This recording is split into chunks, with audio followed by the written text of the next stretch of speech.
Now for global business updates, Rotus Oddiri joins us. Good morning, Dr. Abati. Good morning, Rufai. Good morning, Ayo. Good morning to all our viewers out there. We continue with our oil watch as always. We're going to keep watching oil because of what it means to the fiscal structure of every oil-producing country in OPEC+. You can see that traders are still bearish on Tuesday. So you've got Brent crude at 71.58. Like Brent is now trending towards $70, down by 0.36% in early trading. West Texas Intermediate at 68.38, so that's below $70. And then, of course, we still have the Nigeria benchmark, just to remind everyone, 77.96. And then you've got natural gas down there. So, look, again, for anyone that's wondering, it's still the worries over an oversupply glut, lower demand from the likes of China.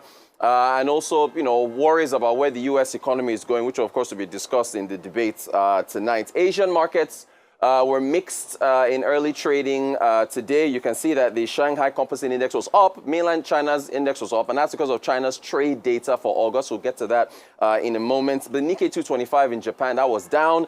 Your Kospi in Korea was down as well. The Hang Seng and in Hong Kong, the ASX S&P 200 in Australia, both were up. Much better than yesterday. I mean, Monday was pretty bad. Let's get to the trade data in August. You'll see that from the customs data from China, exports in August were up 8.7%. The estimates were for a rise in 6.5%. Although imports underperformed 0.5%, estimates were 2% growth there. Comparing to July, so you had 8.7% growth in exports in August. July was 7%, but July imports were way better, 7.2%. So again, tie that to oil now. China is the largest consumer of oil. So part of what they bring into the country is, is oil and the likes. In fact, iron ore, I know we signed an iron ore deal yesterday or the day before, but iron ore prices have also plummeted, precipitously. So that's also issues with coming from demand from China. So the import numbers are a key metric to look at to gauge Chinese demand. What is China pulling in from the rest of the world? Although China still has a massive trade balance. Let's look at preliminary car sales coming out of China. Passenger vehicles, 1.72 million. This is in 1 month, though. In 1 month, 1.7 million passenger vehicles. It did fall by 1% year on year, but jumped by almost 11% on a month-on-month basis. NEVs is new energy vehicles. That's a category that includes pure play battery electric vehicles and also the half and half hybrids. So NEVs, 1.02 million, 43% growth year on year. So you can see how China's scale across Europe and America, even though it's causing tariffs, China is growing its sales of year-on-year growth of vehicle sales.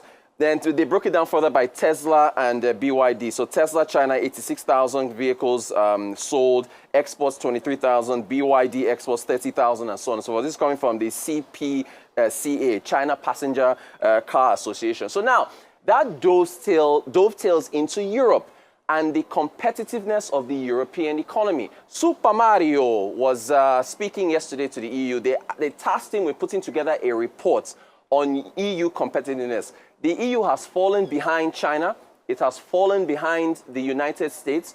And listen to Draghi now. We got a clip from him where he talks about how population is aging. They're going to lose workers to the labor force.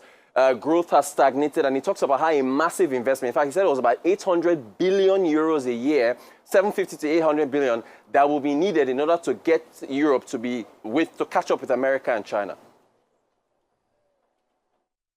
First year when Europe cannot count on population growth for its increase, and population is set to decline steadily, so much that by 2040, there will be 2 million workers disappearing from the labor market every year. So now more than ever, we have to lean on productivity, but productivity is weak. It's very weak. So if we were to maintain our current average productivity of the last 10 years, say, it would only be enough to keep GDP constant until 2050. But we have, with this slowing growth, low productivity, our needs are actually rising. And they are rising because we have set a series of ambitions that we think are very important. Decarbonization, digitalization, strengthening our defense, and first and foremost, and I made sure that this was clear since the beginning of this report, we want to preserve our social model. But the investment needs that all this entails are massive. The investment share will have to rise by around 5 percentage points of GDP to levels last seen in the 60s and the 70s. So, I mean, Mario Draghi is somebody who never holds his tongue. I mean, if you want, and there are lessons for us here. If you want to be competitive, you've got to spend money and you've got to invest in the critical areas. And there's opportunity cost. Opportunity cost is the opportunity foregone of a choice. So if you're putting money here or spending here, that is a foregone opportunity that could have gone elsewhere. So Europe is lagging. It needs to catch up and money needs to be spent for that to happen. Now, how do you flesh out, what does productivity look like? What does innovation look like? Well, Apple, unfortunately, the EU cannot count Apple as one of its companies. That's a US company, so everything, all the innovation from Apple, it goes back in tax revenue to the US. Apple, I previewed this yesterday. They did come out with some new-ish products. They didn't really wow the markets. Historically, the Apple stock does not really rise when they bring out their products. They are going into medical technology. I'm using the AirPods, the previous generation AirPods. The new ones are going to have hearing aids. And also there's a tracking of sleep apnea for the watch. But they also demoed Apple Intelligence, which is some of the AI features that will be coming to the iPhone 16. So here's a demonstration of that. Suppose you're out for a stroll and you stumble upon a restaurant you haven't been to before. Just click and hold the camera control and point your iPhone. With just a click, boom! Your iPhone instantly pulls up restaurant hours, ratings, and quick options to check out the menu or make a reservation. And you can learn more with just a tap. Awesome. And say you come across a flyer for an interesting event. Just click, and you can add it to your calendar. Details about the event title, time and date, and location are automatically entered for you. And then there's that cute little puppy you see at the park. What kind of dog is that? Click. And now you know. Again, I mean, Huawei also has an event. They're going to be releasing some stuff for their phone. They timed it to go with Apple. So, there was a lot more that they talked about, but, can't get into all that. We'll round off with two debates, not one, two. First off, the U.S., everybody's talking about it. We're all hyped. I'm going to have to go to sleep early so I can wake up at 2 a.m. to watch it. The touch points for, as far as the U.S. economy, which is going to be at the heart of this debate between Kamala Harris and former U.S. President Trump. So, of course, it's going to be the economy. Of course, it's going to be about jobs. Of course, it's going to be about health care. Of course, it's going to be about taxes and their differing positions on such, like, for tips and so on for restaurant workers in the hospitality sector, immigration, foreign policy, Russia, China.